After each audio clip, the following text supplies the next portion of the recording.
عنوان: चालाक बंदर की तरकीब। एक दिन जंगल में गर्मी बहुत शदीद थी। एक गाय, एक शेर और एक बंदर एक दरख्त के नीचे बैठे थे। तीनों बहुत प्यासे थे, लेकिन करीब कहीं भी पानी नजर नहीं आ रहा था। शेर गुर्राया, मुझे फौरन पानी चाहिए, मैं सबको खा जाऊंगा। गाय घबराकर बोली, अरे शेर भाई, आराम से, मैं तो घास खाने वाली हूँ, मुझसे क्या लेना। बंदर ने कहका लगाया और बोला, पानी तो मुझे भी चाहिए, मगर मैं तुम दोनों से ज़्यादा अक्लमंद हूँ। शेर ने आंखें तंग कीं, क्यों, तेरे पास क्या जादू है? बंदर ने मुस्कुराकर कहा, चलो मेरे साथ, मैं एक ख़ास जगह जानता हूँ। तीनों जंगल के अंदर गहराई में चलने लगे।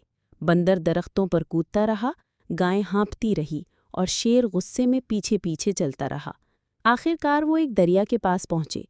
बंदर ने कहा, ये है पानी, मगर एक शर्त है, पहले सबको एक एक लतीफ़ा सुनाना होगा। जो सबको हंसा दे वो सबसे पहले पानी पिएगा। शेर ने जोर का लतीफ़ा सुनाया, लेकिन बंदर ने सिर्फ कहा। गाय ने एक पंजाबी लतीफ़ा सुनाया, बंदर ने सिर्फ एक आंख मारी।